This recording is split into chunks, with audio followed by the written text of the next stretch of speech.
Okay, very nice. So good evening in New Jersey and good morning in Taiwan.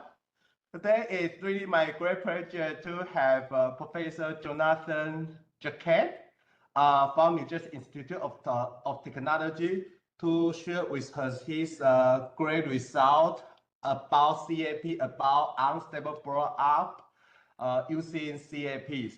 And to me, Jonathan is an epic mathematician because I already heard his result about the right conjunction when I was a PhD student. And I am so excited to see him also online, okay, for the first time.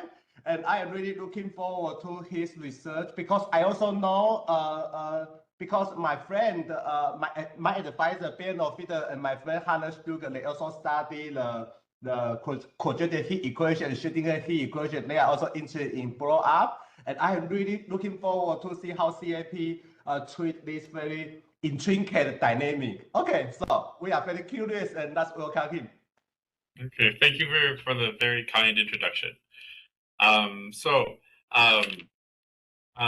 I'm going to be talking about a lot of results.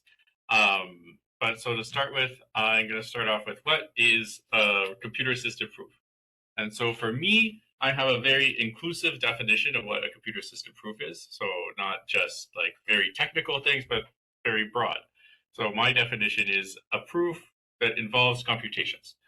So if you need to do some computations to figure out 109 is prime, that's a computer system proof.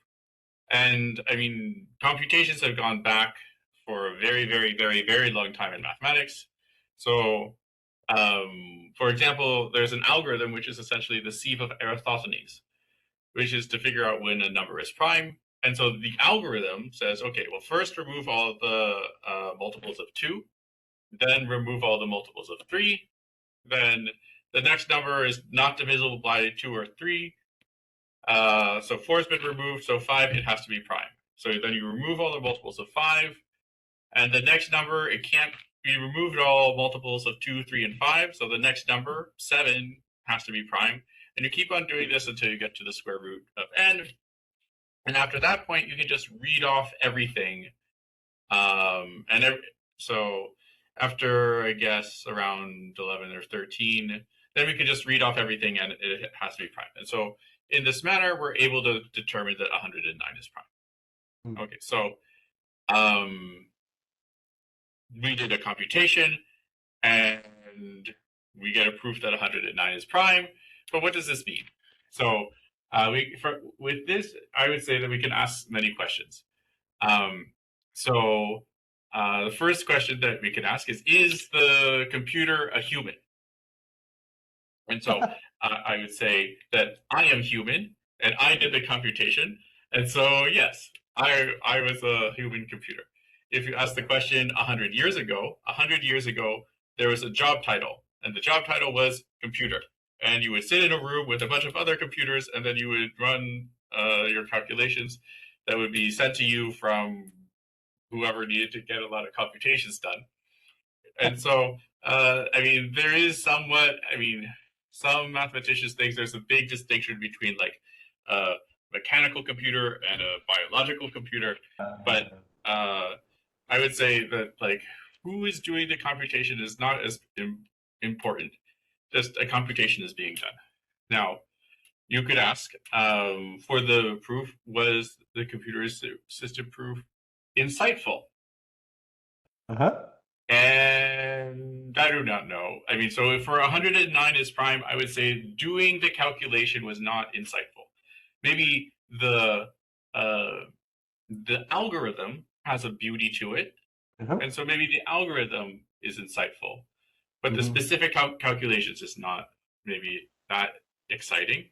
And then is it useful? Well, I mean, this depends on the context. If you can find a problem, which is really important, where people really want to know if a particular number is prime or some other calculation, then it's going to be useful. But just like random facts in isolation are not useful. So we want to develop computer system proofs to serve a larger purpose. And so then you could ask other questions like, is a computer reliable and is it infallible? And so I would say that nothing is infallible. You could worry about like an like a solar burst happening, and then like electrons or X-rays like hit your computer and they turn a 0 to a 1, and then your computer program is wrong. Okay, I'm not going to worry about those sorts of extraordinary events, but computers behave in a very predictable fashion.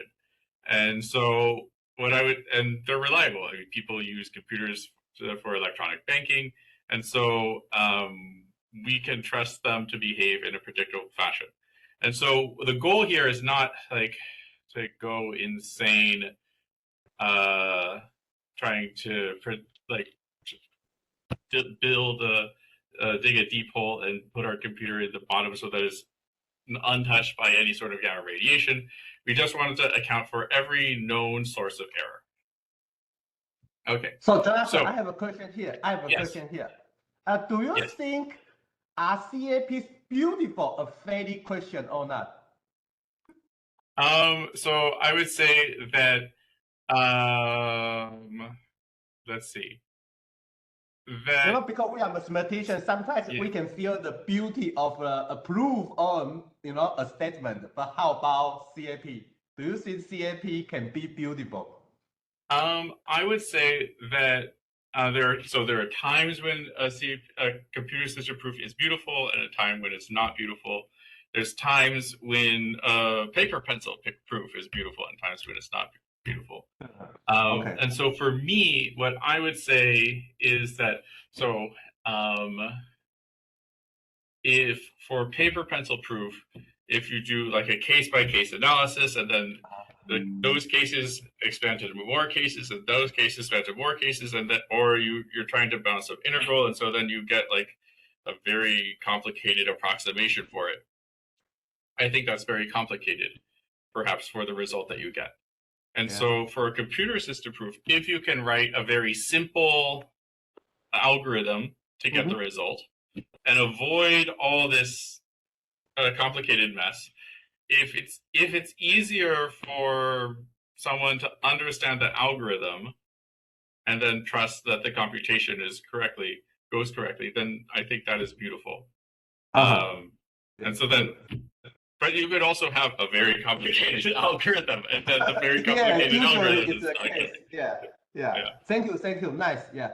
Thank you. Yeah. So, right. So we can come away with various sort of paranoias. These are various calculations that people have done. There's a meme that I found for calculators which are giving the wrong answer. So there's finite precision for floating point arithmetic, and so you can't always trust the numerics, one might say.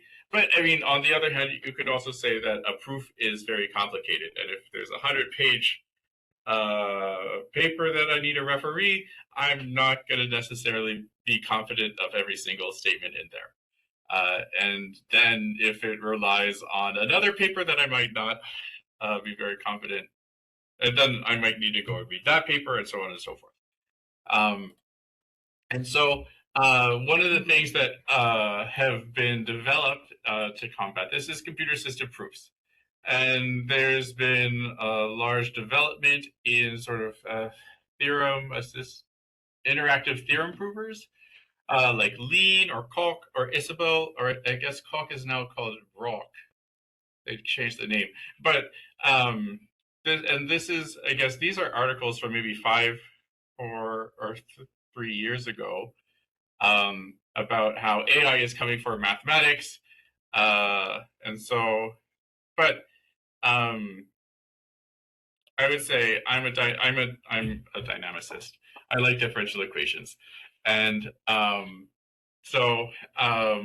the types of computer system proofs that I'm interested in are not these sort of symbolic logic things, but things used to study PDEs. Okay, so there's been I guess several computer-assisted proofs over the years. Related to dynamics, the first ones go back, I would say, to Lanford, proving the Feigenbaum conjectures for period doubling in the logistic map. Early work by Nakao and Plum solving nonlinear BVPs. Work by my advisor, Konstantin Mashaikov, and his collaborator, Marian Morozek. And then later by Tucker studying or proving chaos in the Lorentz equations. And then also for self-promotion, the solution of Rice conjecture for a nonlinear delay differential equation, which I did. Okay, so now that I started the talk by sort of saying we should all be paranoid about numerics, how numerics might be wrong, but now what I'm going to say is that dealing with dealing with rounding precision is really the easiest part of a computer system proof. I'm going over this just to sort of convince everybody that like this is something that we can handle, and it's actually a benefit rather than a bug. It's a feature, not a bug. And so the idea is that if we want to do sort of a decimal arithmetic,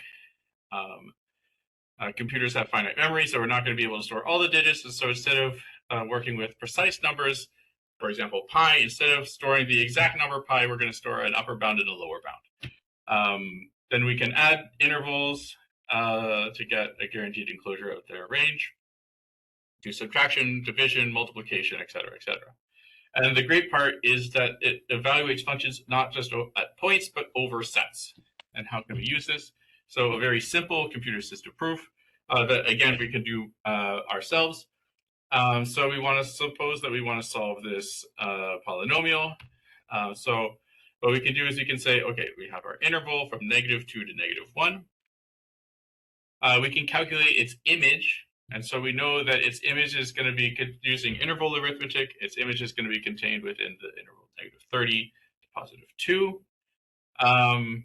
But that doesn't give us a proof that we have a solution. And so in order to do that, what we can do is we can use the intermediate value theorem. We calculate the left endpoint, we calculate the right, and it's negative. We calculate the right endpoint, it's positive. And we can also calculate the derivative. The derivative is positive. And so putting all this together, we get a computer system proof that there's a unique solution between -2 and -1, such that f of x is equal to 0. And so again, we were the computer. We did a computation, and we get this result. If we chose different endpoints, then we could do a different calculation and get a slightly different theorem. But it all sort of comes together. Okay, so in general, I would say the typical type of computer system proof that I often study is of f of x equals 0. Now you can come up with lots of interesting f of x. So if f is the Riemann zeta function, then that might be a particularly interesting f. But depending on whatever your problem is, you come up with some function f where often if you can study the zeros of this function f, then this solves the problem that you're interested in. And so the idea of it is that you combine two things. You combine an approximate solution with some explicit theorem. And so how do you get the approximate solution? Well, there's different ways. You can do asymptotic expansions. This is like a sort of classical analysis thing that you can also to the computer system proofs, but like just the standard classical asymptotic expansions, this gives you an approximate solution. You could do standard numerics, you could do machine learning, or alternatively to machine learning, you could have some magical oracle that tells you what the approximate solution is. And if machine learning is the magical oracle, it doesn't really matter, because what this then does is it combines it with an explicit theorem. And the explicit theorem, this tells us a list of things that we need to check. And if we check them and they're correct, then we get a computer system proof. And so... Sorry, yeah, I have a question. Can you go back? Sometimes we want to prove the non-existence of a solution. Can CAP do this directly? Yes. Yeah. So,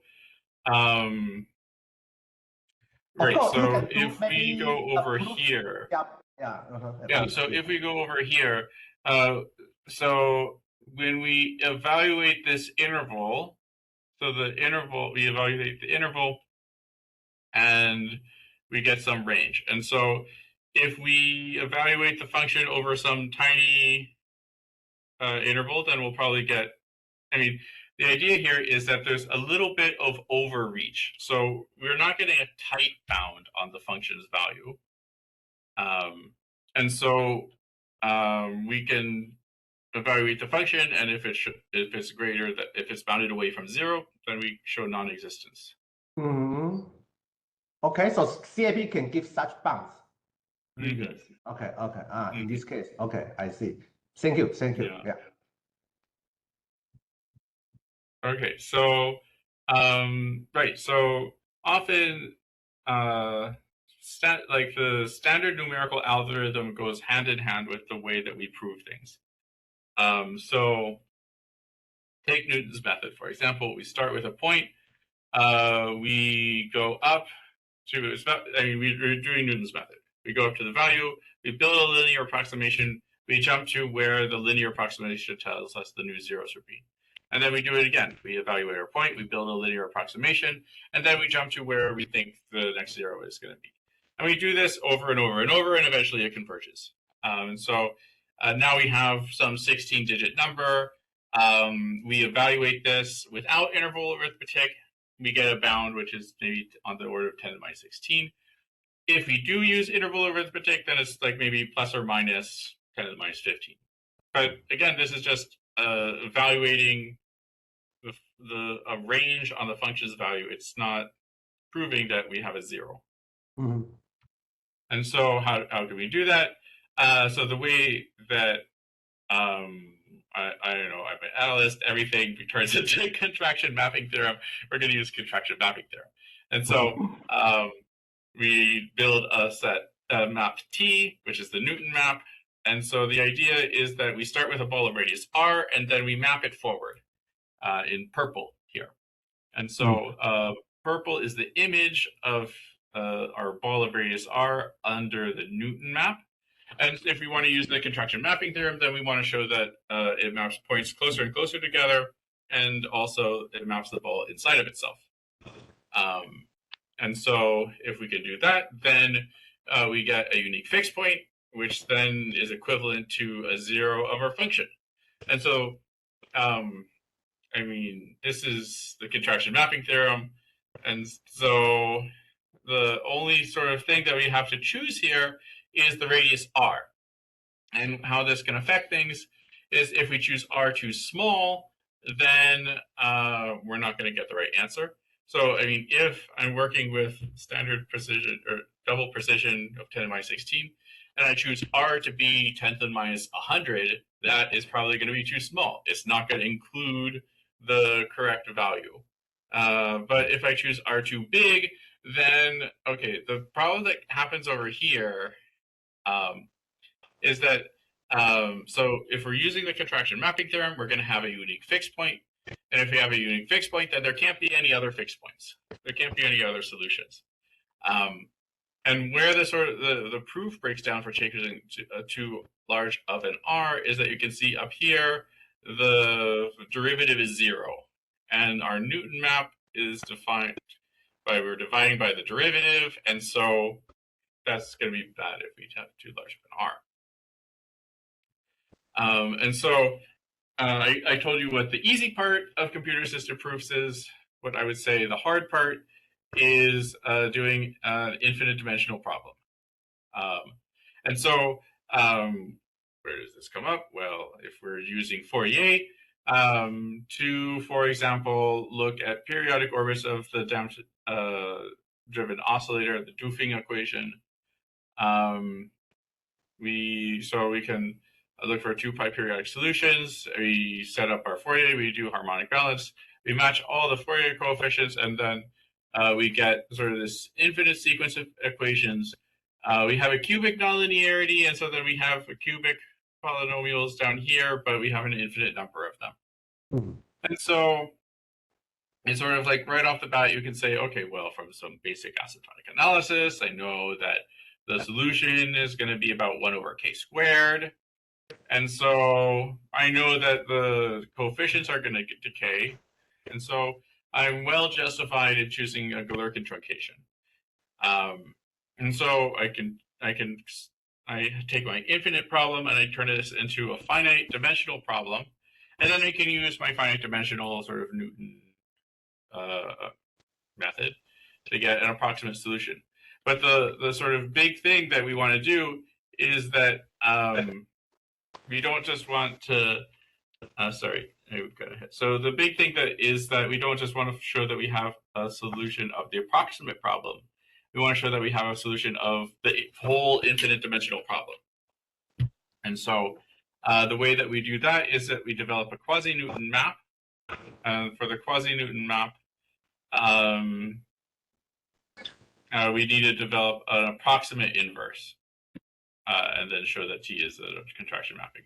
And so the way that we develop an approximate inverse is that we sort of have this sort of a finite matrix. So we sort of split things up into like the finite part and an infinite part. For the infinite part, the inverse is just given by the linear thing because this grows as k is larger, and so that dominates. And then we have our finite matrix there. And this is a fairly simple version of sort of infinite dimensional analysis. And if you have a complicated problem like Calabre-Yau or fully nonlinear elliptic PDE, then you're going to have a very difficult approximate inverse that you're trying to build.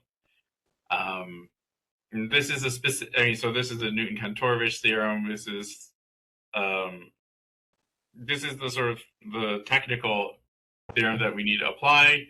And what comes out of it is that we need to compute several bounds. We need to compute the epsilon bound, which tells us that we've solved the problem sufficiently well, that for the approximation, we've solved that well. We need to get this delta bound. The delta bound says that we've done a good job at approximating the inverse of the derivative. And then we also need to calculate the gamma bound. And the gamma bound is saying that that's computing a second derivative bound, essentially. This tells us that we are well justified in approximating our nonlinear function by its linearization.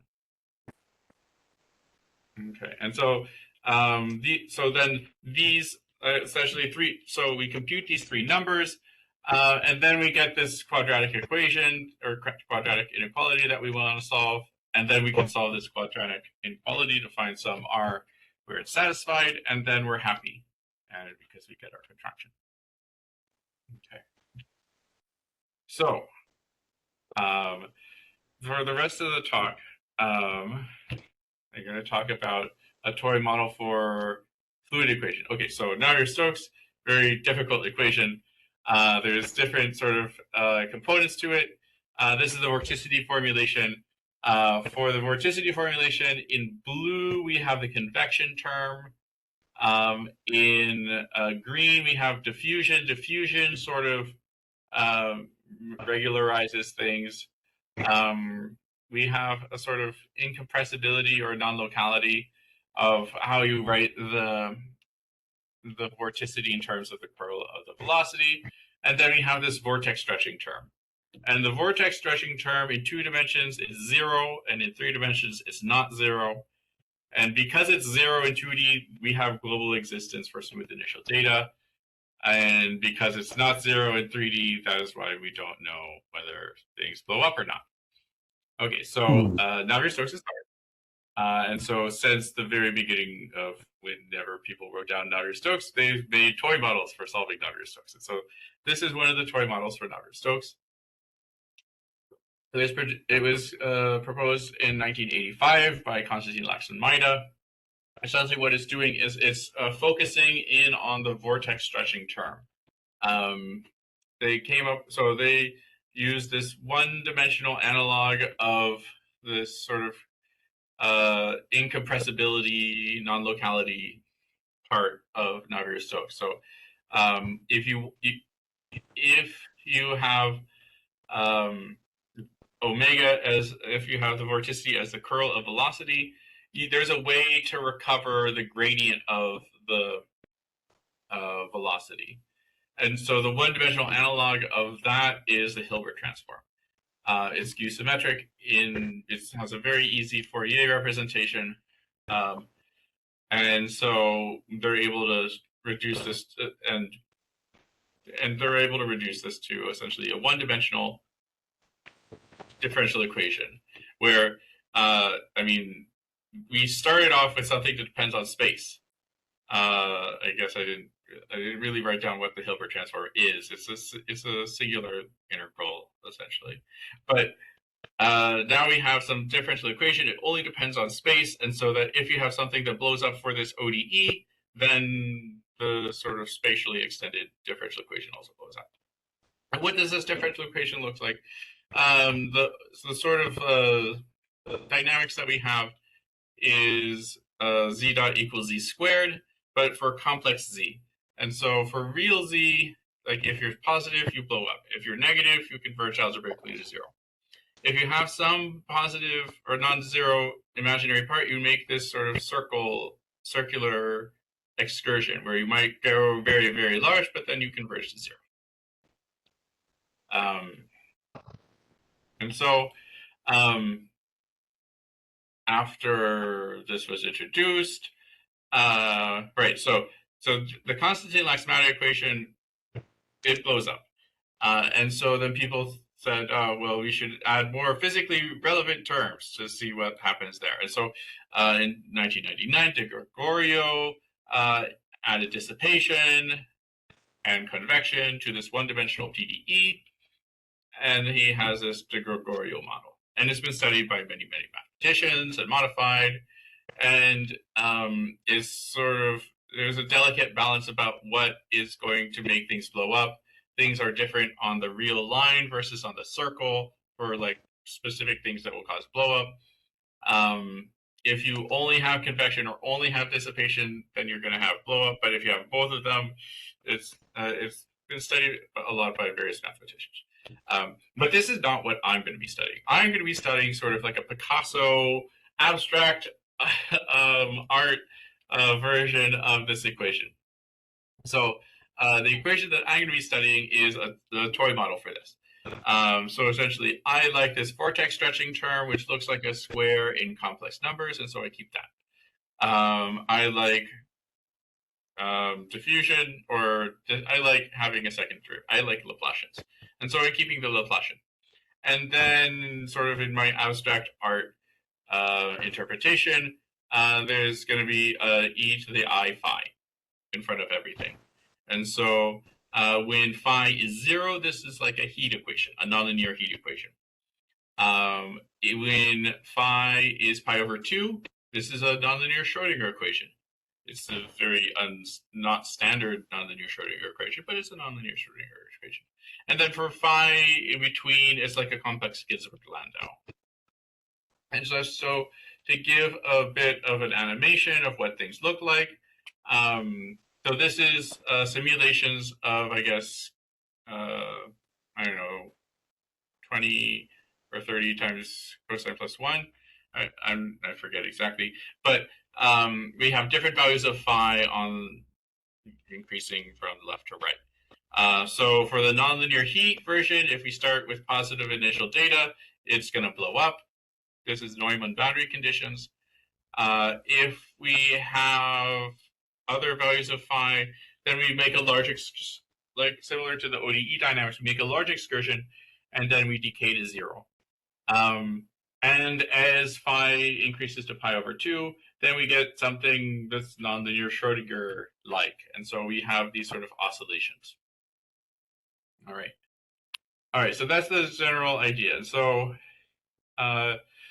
in a series of papers, myself and my co-authors, such as Jean-Philippe Lessard and Akitoshi Takayasu, we've proven a lot of information about studying the global dynamics. So in one paper, we found non-trivial equilibrium. So in here, this corresponds to like that. So 0 is that black dot over there. And then this non-trivial equilibrium I'm representing by that brown dot over there. We found heteroclinic orbits that go from the non-trivial equilibrium to 0.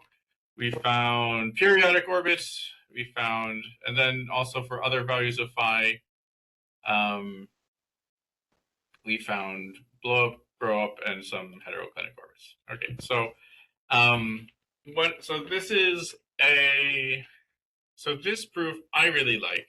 This is not a computer-assisted proof, but essentially what we were able to do in our analysis, we showed that there's an open set of homoclinic orbits. This nonlinear Schrodinger equation is very different than the typical type of nonlinear Schrodinger equation,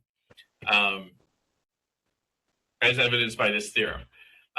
So since we have an open set of homoclinic orbits, then as a corollary, there cannot be any sort of analytic quantity,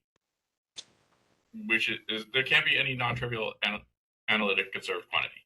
So there's no sort of energy, there's no sort of momentum, there's no mass conservation, there's no sorts of conservation laws that you could write as in a natural fashion.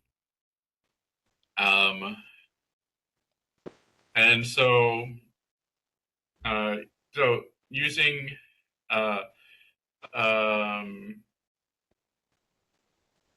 so I guess in 2022, myself and my collaborators, we found that there are two families of equilibria, and so we sort of just like throwing Newton's method, giving seed points to Newton's method and finding stuff, we found that there were two families of equilibria. And the way that we did this is we cast this as an f of x equals 0 problem in Fourier space, and then we use the Newton-Cator-Rich theorem, and we're able to calculate various things about the eigenvalues and find stability and instability. And then also, I have to mention that more recently, Bernhold Fiedler and Hans Stücke, they actually found sort of an analytic expression for these equilibria. If I remember correctly, it's in terms of the Weierstrass P function. Yes. This is essentially an integrable. There's an integrable solution to these solutions. Right. Okay. So, but if we're studying global dynamics, just having our hands on the equilibria is not enough. We also found periodic heteroclinic orbits, which is obtained by getting an unstable manifold for about. So this is done in 3 parts. So for about the non-trivial equilibria, we develop a parameterization of the unstable manifold. Then we integrate this for some amount of time, and then we need to enter into a trapping region. And after we're in the trapping region, then we're guaranteed to converge to 0. And so we did this for various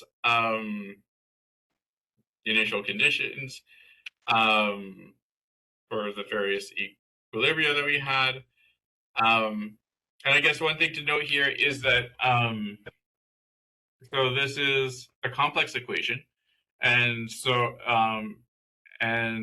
we have a one complex dimensional unstable manifold. And so one complex is like 2 real dimensions, and so we can shoot out of the unstable manifold in various directions. So this is a sort of a cartoon that I made of what's happening, that I think looks kind of like an onion, but where you've unpeeled the onion and one of the peels is going off to infinity. And so we shoot out from the different angles out of our unstable manifold, and in this plot over here, we are tracking how large the solution grows. color, right? So the more yellow it is, the larger it grows.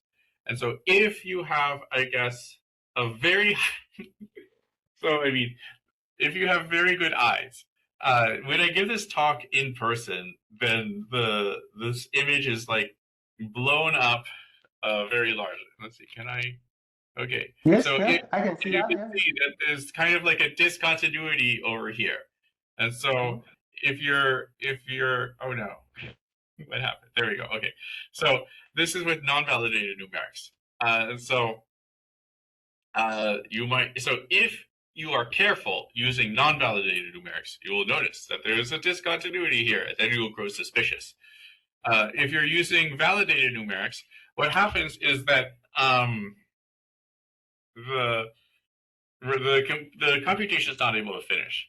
So the computer system proof is much more conservative. What it's doing is it's carrying all of the error along with it. So every time step there's error, and then that's error is incorporated into the initial condition for the next time step, and it grows and it grows and it grows. And so using validated numerics, we're not able to integrate as far. We're not able to get a computer assisted proof of the heteroclinic orbit. But this is actually, I would say, good, because this is telling us something important is happening here.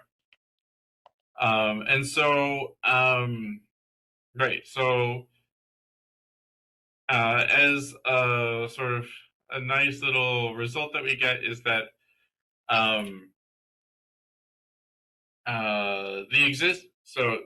a nice result that we get, sort of related to work by Bernhold Fiedler and Hans Stuka, is that just the existence of one heteroclinic orbit guarantees the existence of an unbounded trajectory. It doesn't necessarily blow up in finite time, but maybe in infinite time it blows up. Or grows up. Okay, so there's that. We also have results finding periodic orbits, so periodic in space and periodic in time. And there's a sort of a fine line where, right, so we get that for like a sort of a bunch of initial data, if we're just dealing with the positive Fourier modes, if you have positive Fourier modes and the L1 norm is less than 1/4, then the solution is going to be bounded and periodic. And if you start with monochromatic initial data, then if the amplitude is less than or equal to 3, you're going to be periodic in time. And if it's greater than 6, then you're going to blow up in finite time in the L2 norm. And so there's going to be some LA amplitude in between which is the dividing line between blow up and just creating a periodic orbit. Hey, Jonathan, I have a question here. Yeah. Maybe I am wrong, but I remember that to use this congestion mapping theorem, you need your pseudo inverse to be like something like a compact operator, because you want to approximate your inverse by matrices essentially. Mm-hmm. Like Laplacian, okay, like you can approximate Laplacian by matrix inverse, okay, but now you consider nonlinear shading, and it should not have compact resolvent, so your decay rate should be very bad. Then how do you deal with this problem? Or is there any problem if you consider this nonlinear shading setting? Yeah. So what you're saying is very true. I agree. So what we are able to do, so this is, I really want to give credit to Akitoshi Takayasu. I don't know. Okay, I might need to come back to this, but in short, we are able to get we have a C0 integrator. And so since we start off with something and the higher Fourier modes decay rapidly. And so it stays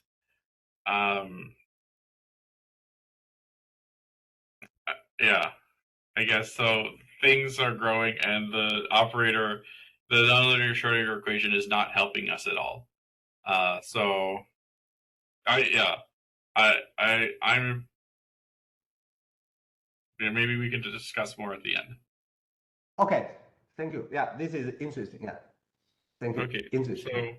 so let's see. So let's see. So there's a couple things. So, right. So, blow up. Right, so this is a sort of equation. Let's see. So there's various ways that people have studied blow up and how it can be extended past the point of blow up.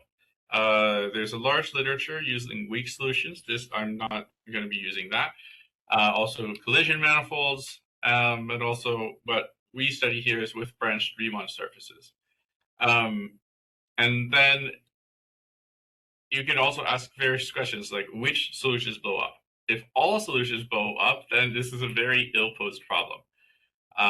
Or maybe a measure one, then it's ill-posed. Anyway, if no solutions blow up, then we have global existence. And if some of the solutions blow up, then you might want to know how to classify them. Okay, so but at least you have an equilibrium, so you cannot have all solutions blowing up, right? yeah, exactly. I mean, all but except some trivial Mhm. solution, maybe. Yeah. But So yeah. do we So have such model? Do we have such model? This ear post PD. Have we ever encountered such model? yeah. So there's a good there's the good Boussinesq equation and there's a bad Boussinesq equation. I see. Good. Okay. Yeah. So and the bad Boussinesq is ill-posed. Like backwards, right? Backwards. Yeah, I mean also there's for ill-posed problems, some of my favorite ill-posed problems are elliptic problems where you pretend that the elliptic problem is a dynamical system where you sort of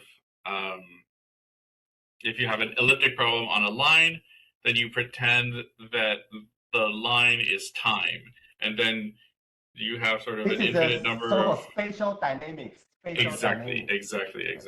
I Yeah. see. Interesting. Thank you. Okay. So great. So great. So on trying to, I'm going to maybe skip over this a bit. The idea is that if we have an analytic PDE, then with a sectorial operator, then we are going to have analytic solutions, which means that we can continue our solution as a Taylor series, not just forward in real time, but also in complex time. And so we're able to integrate around singularities. And so this was pioneered by Masuda in 1983. And what he observed, or what he showed, is that if you're able to integrate around the solution in the top and the bottom and and you get back to the same solution on the other side, the only way that you can have the same solution on both ways is if you have constant initial data. And so if the two solutions disagree, then there's a branching singularity. And so this was investigated numerically by Cho, Akamoto, and Shoji, where they showed that they integrate along a contour in the complex plane, and they show that they get some a non-trivial imaginary part after they come back to the real time with their solution. And in 2022, Akitoshi Takayasu, Jean-Philippe Lessard, myself, and Hisashi Akamoto did a computer-assisted proof for this initial value problem. And so the pro of this method is that this is robust. If you perturb your initial data, you're still going to have a branching singularity. But the difficulty is that the location of the singularity is not robust. So the singularity is not guaranteed to be on real time. It could be pushed into the imaginary. Okay, and so again, if we look at what the type of solutions we expect to have are, things for heat, they blow up, but for nonlinear Schrodinger equation, they oscillate. And sorry, so, Jonathan, I have a question. yeah. Can you go back to the slide about the location of the solution? Like you have pro and cons. You have a Yeah. slide. This one. Of course, there's always an issue about the location of singularity because for Navier talk, we want the singularity blow up to be on the real line, right? Like real blow up. And I remember there is a theorem in complex analysis that relates the head of the immediate part with respect to the decay rate. There should be some theorem like this. I mean, if you can somehow control if your CAP can also prove the decay rate of your or growth rate of your blow up, then maybe you can have some bounce on the head of the immediate part. And of course, if you are super lucky, you can try to make the head to 0. Okay, this is not. I mean, there's an issue of a limit, but I don't know whether there is such attempts or like this. Or my question in general is, do you know how to control the real immediate part? This is my question. Yeah. So no, I will say in short, no. Yeah. Also for this easier problem, I don't know how to control the imaginary part. Okay. Yeah. Thank you. But I mean, it would be sort of like, so if one did this analysis for Navier-Stokes, I've also tried numerically to do this for Navier-Stokes. When I've done it numerically, my integrator fails before I'm able to come back to the real line. But if and so maybe I need a better integrator. But if you did get this a non-trivial imaginary part for Navier-Stokes, I would say it's like a compelling evidence, but it's not going to give a proof. Or at least I don't know how to turn it into a proof. All right, thank you. Yeah. Okay, so great. So heat blows up immediately. Nonlinear Schrodinger oscillates. Yeah. And so in the work by Cho, Akamoto, and Shoji, they looked at the various angles in the complex plane here, and they noticed that, everything that they tried for the nonlinear Schrodinger equation did not blow up. And so they made a conjecture that it's globally well posed for any real initial data, large or small. And so through, I would say, careful numerical experiments, I've developed evidence that this is false. And so let's look at that. So what we're looking at is the conjecture by Cho, Akamoto, Shoji. And so I would say for several years, I was trying to prove that it was true. And so I developed theorems like the one that I have here with Jean-Philippe Lessard and Akitoshi Takayasu, which says that essentially if you have close to constant real initial data, then you're guaranteed to limit to 0 in both forward and backwards time. This is how we get our open set of homoclinic orbits. And so if we know that we're close to constant, in particular, the solution is some constant plus Z naught, where the L1 norm is bounded above by e to the minus pi over 2 times the size of the constant, then we're guaranteed to converge to 0. But okay, so then what if we're not close to constant? If we're not close to constant, then I mean, numerically, things oscillate a lot, and they look periodic. Or maybe they're metastable, and they're slowly decaying to 0. It's hard to tell.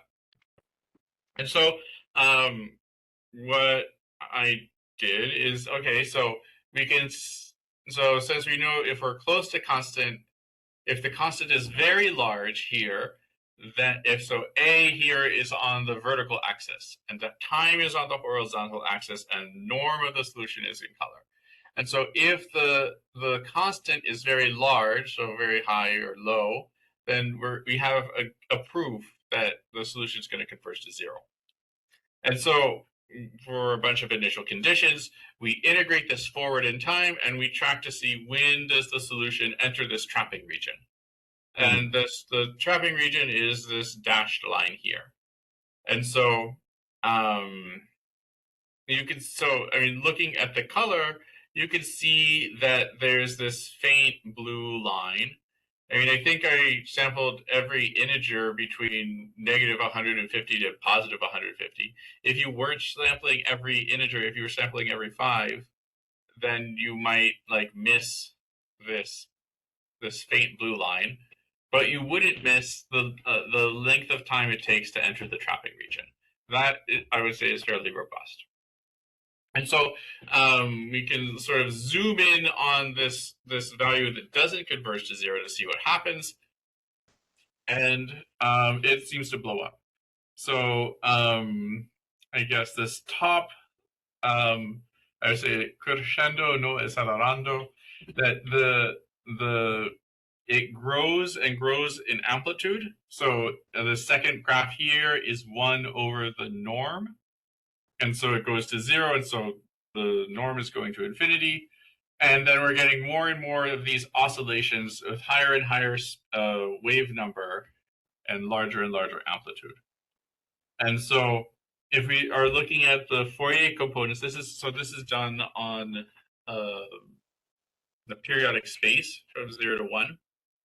And so we can look at the Fourier components, and we have this sort of cascade of energy of the higher spatial modes being excited, but also it's fairly chaotic. It's hard to understand. And so what I'm going to explore here is why this particular constant, why that. And so to come up with that, we can look at a toy model. So for the toy model, it's a Galerkin truncation. We are only looking at 2 modes, 0 mode and 1 mode.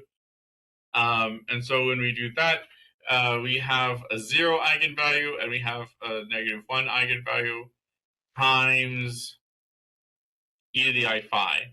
So depending on whether we have the real heat version, if we have the heat version, then we have a stable manifold or a strong stable manifold in here. And one of the sort of a nice theorem is that if W is the invariant manifold tangent to this eigenvalue here in A, then that is going to remain an invariant manifold for other values of e to the I phi. So the internal dynamics will change, but the set stays the same. And so when e to the I phi is 1, we have the heat equation, and so we have exponentially decaying solutions along here. When e to the I phi is plus or minus I, this is the nonlinear Schrodinger equation, and then we have a sort of a Lyapunov family of periodic orbits. Okay. Now, I think I'm running a bit low on time, so we use the parameterization method. The parameterization method does a series of power matchings, and assuming that, and so I guess there's various ways to do a parameterization of an invariant manifold. The way that I like to do it is sort of based on normal forms, where you're assuming the sort of easiest possible internal dynamics of the manifold. And so if certain non-resonance conditions are satisfied, then you can choose to conjugate to linear dynamics. However, for us, when we're working with the Laplacian has eigenvalues essentially k squared, or negatives k squared. And so we have 1 as an negative 1 as an eigenvalue, and negative 2 as an eigenvalue, and negative m as an eigenvalue. And so there's lots of ways to write one squared integer as a sum of other squared integers. So there's tons and tons of resonances. And so the internal dynamics is more complicated. What does this mean in practice? So in practice, we can look at a larger toy model. Here we have a 4-dimensional toy model. And so we have a 0 eigenvalue and then -1, -4, and -9, or that times I if we're working with nonlinear Schrodinger equation. And so if phi is less than pi over 2, then this would be a strong stable manifold. And so when we do our parameterization method, the internal dynamics that we recover is going to have these sort of higher order resonance terms, which means that when we solve, we can solve this explicitly, and it means that the solution is going to have the secular drift. So for the nonlinear Schrodinger equation, these higher modes, they are rotating in phase. That's the e to the it, e to the I4t, e to the I9t. And the sort of the low mode is exciting the second mode at a rate of e to the epsilon to the 4th, and it's exciting this at a rate, a scale of epsilon to the 9th. But we have these secular terms, and they are growing. And so the counter conjecture that I have is that essentially, if you start on this invariant manifold, then you're going to have a secular drift, which is going to lead to blowup. So it's essentially a codimension 1 manifold of stuff that blows up, and then essentially it's a probability 0 that you're going to land on this manifold. But if you are on it, then you're going to have this blow up. And you can find things on the manifold this is the stable manifold of the heat equation.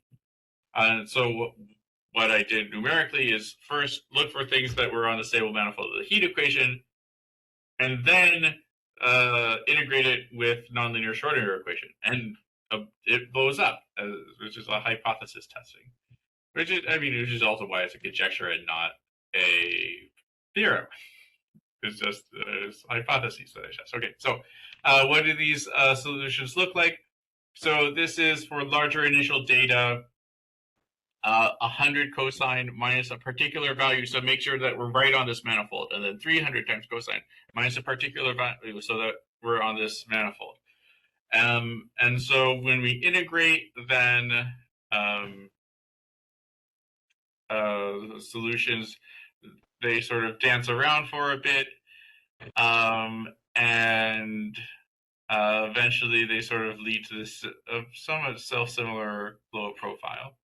And they can get fairly crazy, I would say, with excitation of higher order modes, but eventually things lead to blow up. And so that's my conjecture. And so, right, you can try to look for self-similar blow-up, although the most immediate things did not seem to work. And so in conclusion, we're able to find a lot of new dynamics here: equilibria, connecting orbits, periodic orbits, blow-up solutions. For this, a lot of new computer system proof methodologies were developed that are not necessarily specific to this equation. And so if you're interested in other equations, people have been exploring that as well. And we have a new conjecture about new evidence to modify the conjecture of Cho et al. And so with that, I'd like to thank you very much for your attention, and I'm happy to answer any questions. Thank you, Jonathan, for this very beautiful, deep, and interesting talk. Yes, thank you very much. Thank you very much. Yeah, amazing. Okay, so if you have any question, comment, remark, just unmute your microphone and ask.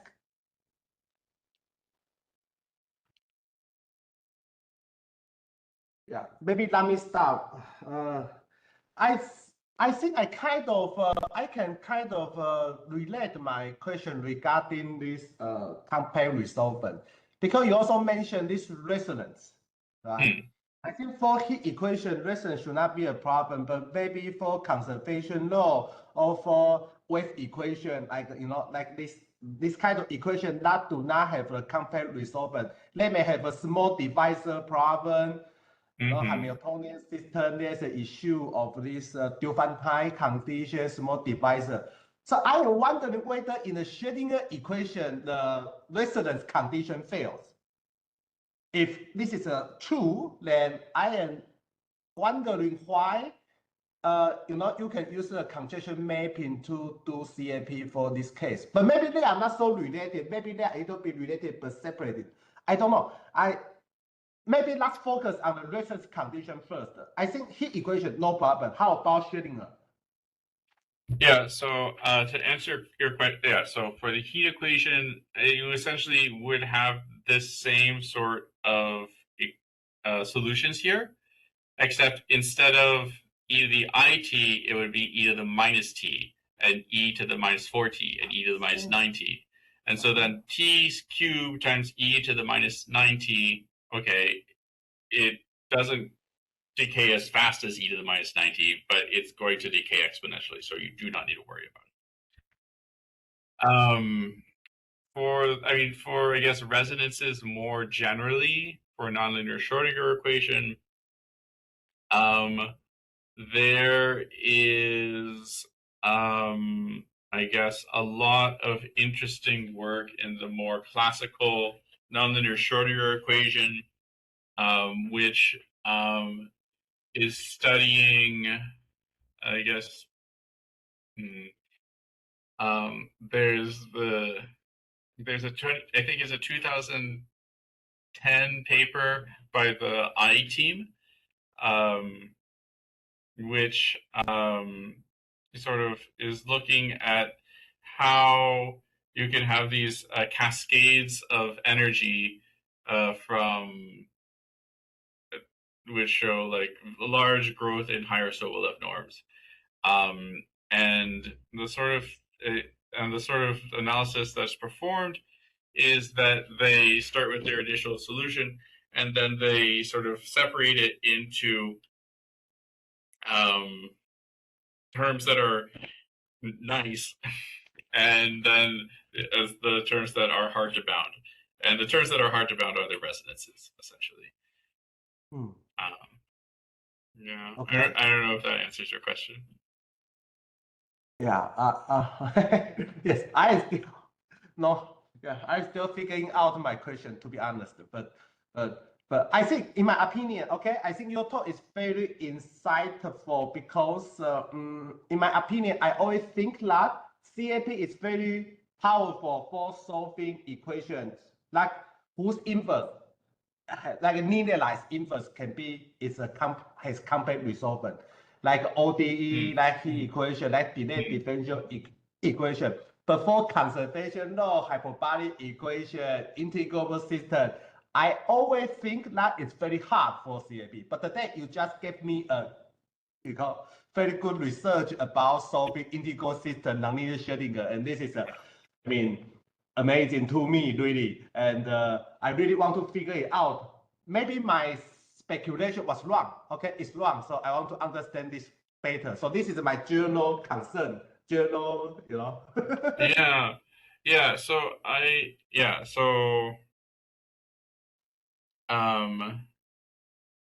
right. So I guess the for the nonlinear Schrodinger equation, we still have a compact resolvent, Really? right?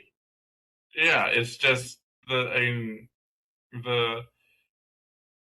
it's the only. I mean, it's the same as the Laplacian. It's just we multiply it by I, and so for the Okay. eigenvalues that we have, they're going off to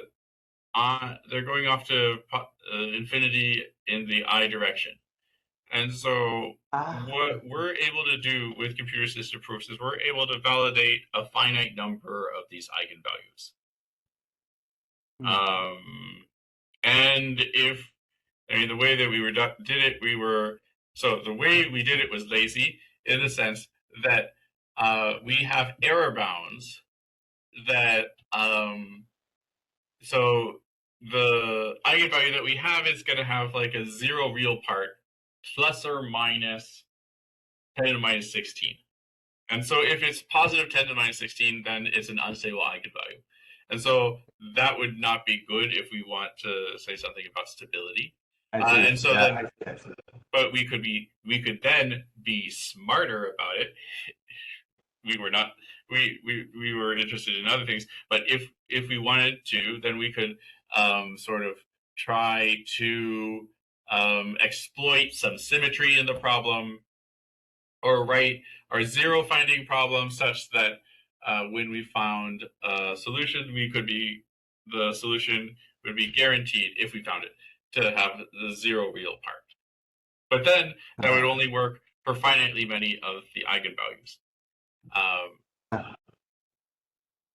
And I see. Yeah, thank you. Now I understand more because you consider bounded domain, so the operators are still have they still have a complete result.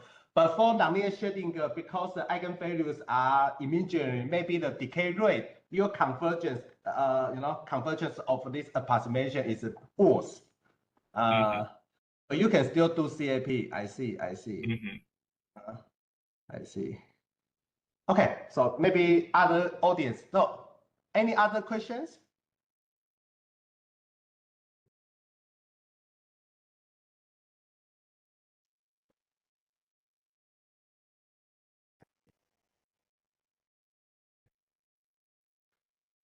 Maybe let me continue my question. This maybe a little bit fake.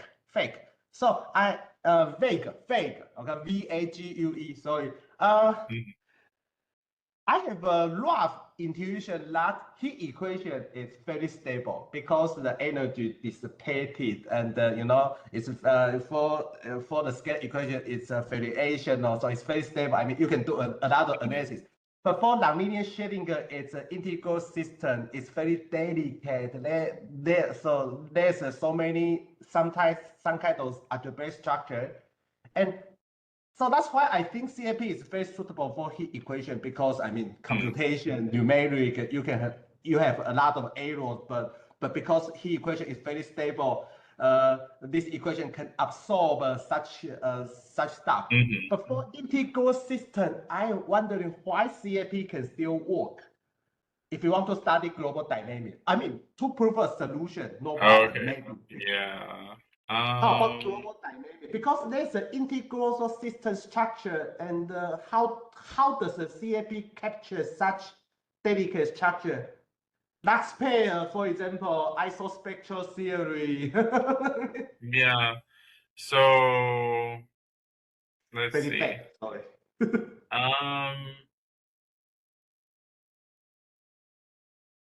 So I guess what we are often so there's, I guess, a couple. Okay, so for a vague question, I will give a vague answer, because this is probably the best that I can do. So there's means concrete. Yes. Yeah. So I think there's a couple things that tools that we use, then we try to exploit in various problems. So one tool is, I guess, transversality. And then another thing is sort of trying to do low dimensional things and studying them analytically. So for transversality, for example, we can find this non-trivial equilibrium, probably because it's locally unique, and if it's locally unique, that helps us a lot. Now, how are we able to find? To find the parameterization of the manifold. Trying to find my particular slide.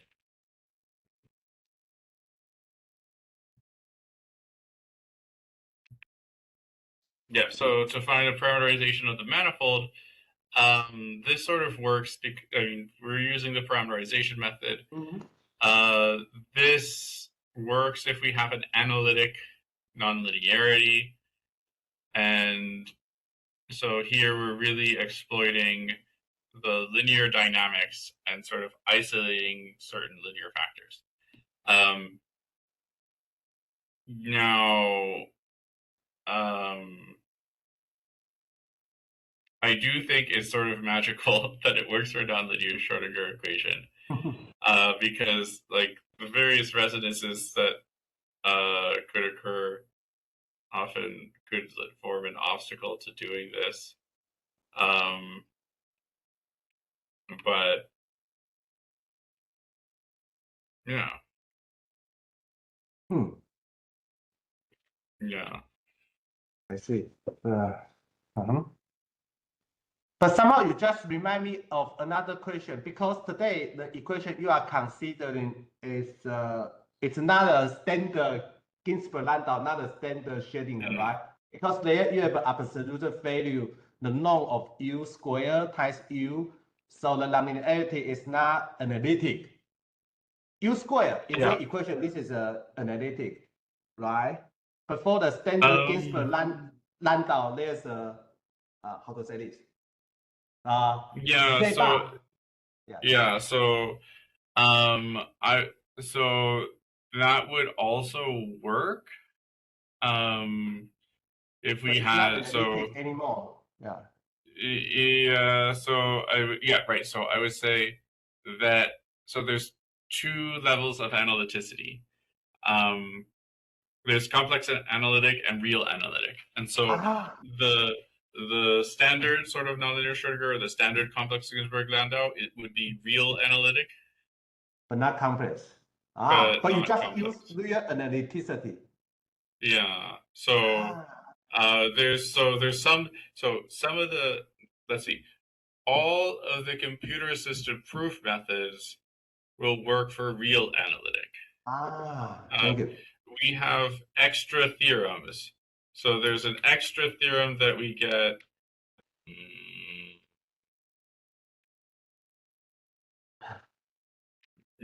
Trying to have too many slides. No problem. Very good. Beautiful. Here. So this is a theorem that we get.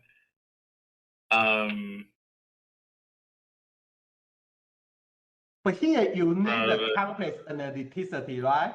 This one. Actually, okay. So I was thinking this was an example where we use complex analyticity. This actually also works for real analytic. I mean, the proof that we have in the paper generalizes so that we need the leading order polynomial dynamics to be complex analytic, or essentially have this structure, but then you can add in higher order non-complex analytic stuff. Wow. But this theorem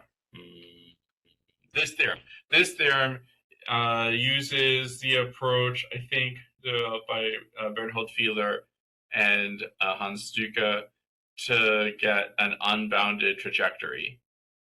And this uses the complex analyticity. Yes. Okay, because I maybe know better about my friend Hans Stuke's thesis. I know in his thesis, in his paper, in his he used a lot of complex analyticity, everywhere, Liouville theorem, everything. But now I confirm. Can I confirm that in the CAP you don't really need complex analyticity, just real analyticity? That's enough. Correct. Yeah. Okay. Interesting. I see. Thank you. So, other questions? Yeah, I have a question. Yes, please.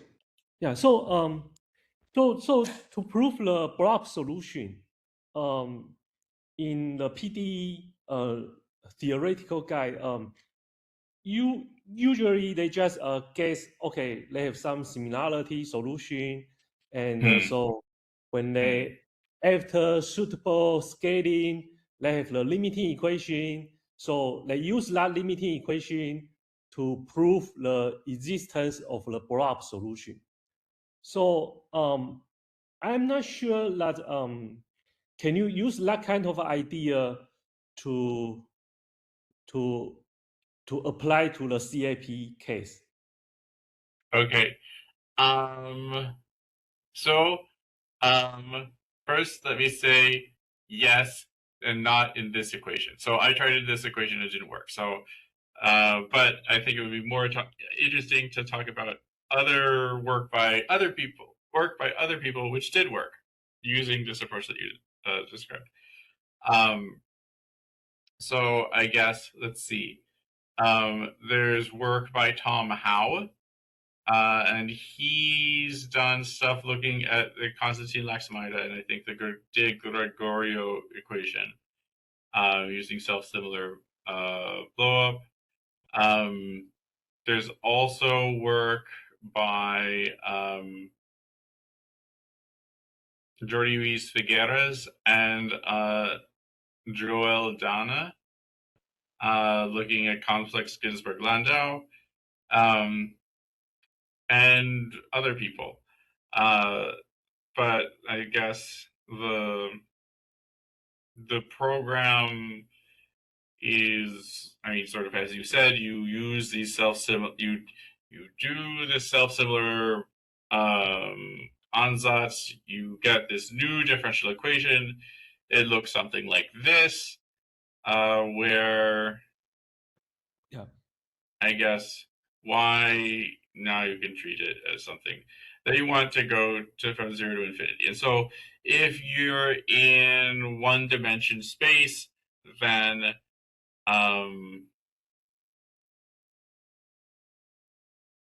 you can treat this like a dynamical system, and you can do sort of a shooting problem like that. There's also work by Javier Gomez Serrano looking at compressible Navier-Stokes and the compressible Euler equation. And again, they do this sort of self-similar blowups thing, and then they want to show that a particular solution exists that has certain limiting behavior, and there's some, I know it's hard. It's a hard problem.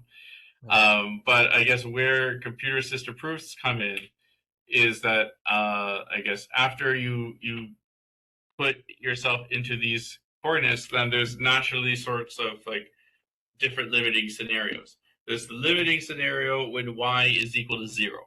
And then there's a limiting scenario when y is very, very large. And so you can do these two sorts of analyses, but then you want them to sort of match together. And so using a computer-assisted proof, you're able to, you're able to do your analysis at both ends. You could do that analytically. You could also do that with computer-assisted proof. But in order to have them sort of have the two bounds talk to each other, you can use a computer-assisted proof to do that. I see.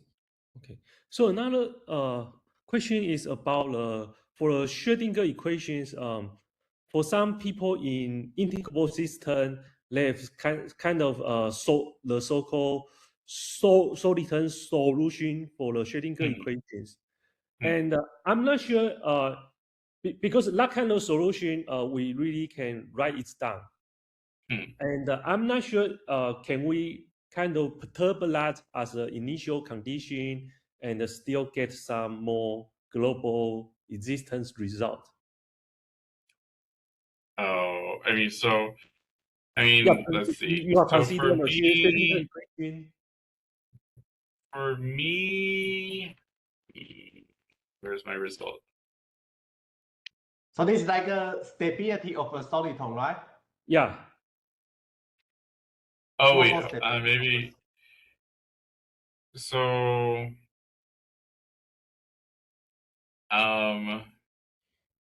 wait. So when you say stability, is this like spectral stability, or so you're perturbing the initial data, or are you perturbing the equation and you want to know whether? Yeah, I mean, if the initial condition is just the solitary solution, then for sure we can write down.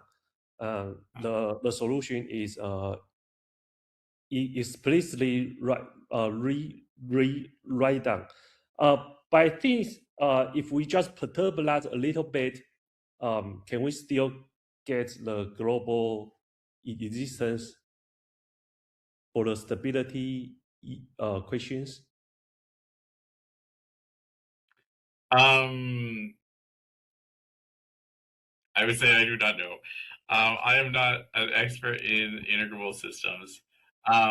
For some, I mean, I can talk about the work that I did here and how much like depends on that. So, for example, in this paper I wrote here, I restricted to positive Fourier modes. Yeah. And so if you have positive Fourier modes, oh, did I delete this slide? Let's see. Okay. No, I didn't delete the slide. Okay, wonderful. Okay, so if you have positive Fourier modes, okay, I guess if you look on the left, so on the left, then you sort of have this thing where the first Fourier mode only depends on itself. The second Fourier mode linearly depends on itself and the first Fourier mode.